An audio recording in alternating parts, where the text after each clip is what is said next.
Bonjour frères et sœurs en Christ et bienvenue sur Lève-toi et brille motivation.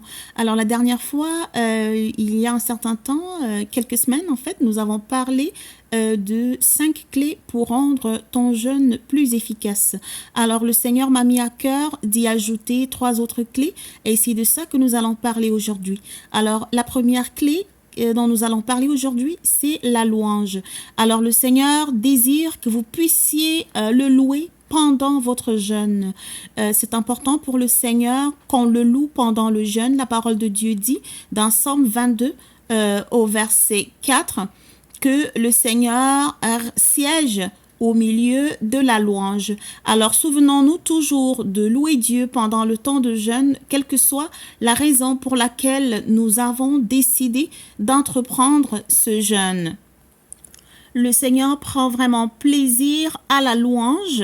Donc, souvenons-nous toujours de louer le Seigneur pendant le jeûne, que notre jeûne soit un jeûne collectif ou individuel. Louons le Seigneur pendant le jeûne. Quel que soit ce que tu traverses, ma sœur, mon frère, loue le Seigneur. Il prend plaisir à ta louange et à ton adoration. Loue-le et il agira en ta faveur et il te répondra favorablement. Il te donnera une réponse à ce que tu attends de lui parce que le fait de le louer, même dans les temps difficiles, est une preuve que tu lui fais entièrement confiance dans cette situation malgré ce que tu traverses. Nous voyons aussi la puissance de la louange dans Actes au chapitre 16 du verset 25 au verset 26, lorsque Paul et Silas ont loué Dieu en prison et un miracle s'est produit pendant la louange et les liens de tous les prisonniers ont été rompus.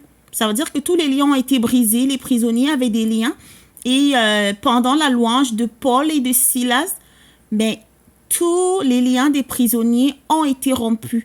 Donc, on voit vraiment que le Seigneur se manifeste pendant la louange parce que le Seigneur aime que ses enfants le glorifient, que ses enfants le louent, même pendant les temps difficiles, parce que pendant les temps difficiles, quand nous louons le Seigneur, c'est vraiment une belle preuve au Seigneur que nous lui faisons entièrement confiance pour ce qui est en train de se passer. Alors, la deuxième clé dont nous allons parler, c'est la prière. Donc, prie Dieu pendant ton temps de jeûne. Oui, ça peut sembler évident qu'on prie pendant le jeûne, mais le Seigneur m'a fait comprendre que je dois aussi ajouter la prière à cette liste des choses à faire pendant le jeûne. Nous voyons dans Luc au chapitre 21, verset 36, que le Seigneur Jésus nous demande de prier en tout temps. Nous voyons également dans 1 Thessaloniciens au chapitre 5, verset 17, que nous devons prier sans cesse. De plus, Philippiens au chapitre 4, verset 6, nous dit « Ne vous inquiétez de rien, mais en toutes choses, faites connaître vos besoins à Dieu par des prières et des supplications avec des actions de grâce. » Donc, nous voyons ici que pendant ton temps de jeûne, tu dois faire connaître tes besoins à Dieu par des prières et des supplications avec des actions de grâce. Parle à Dieu, dis-lui tout ce que tu as besoin de lui dire. Confie-toi à lui, confie-toi en lui entièrement. Parle-lui, même s'il sait déjà ce que tu traverses. Il te demande de prier. Donc, prie pendant ton temps de jeûne. Si tu ne le faisais pas, fais-le. Si tu le faisais déjà, fais-le encore plus. Alors maintenant, le troisième point, la troisième clé, c'est la lecture de la Bible.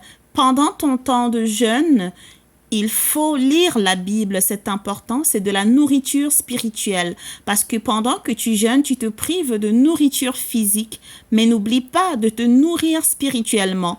Le Seigneur veut que vous puissiez vous nourrir de sa parole pendant votre temps de jeûne autant que possible.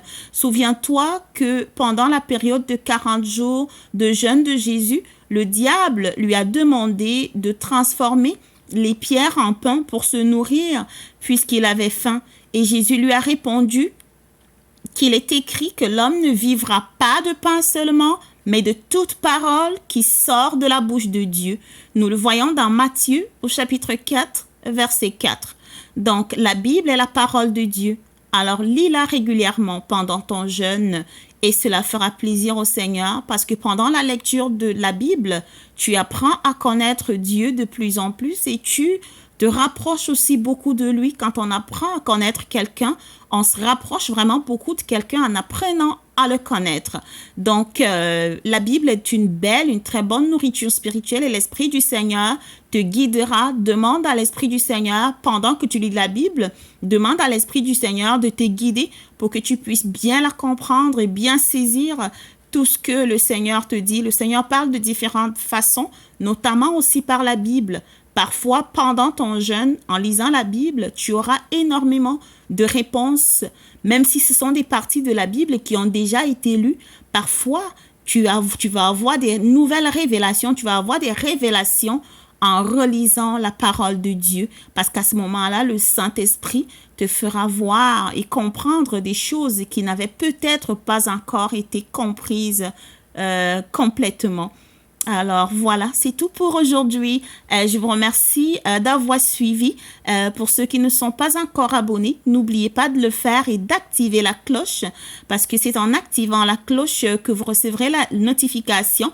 N'oubliez pas non plus de cliquer sur le pouce bleu afin de permettre à YouTube, à l'algorithme de YouTube, de proposer la vidéo à d'autres personnes pour les aider aussi. Merci beaucoup. Passez une belle journée.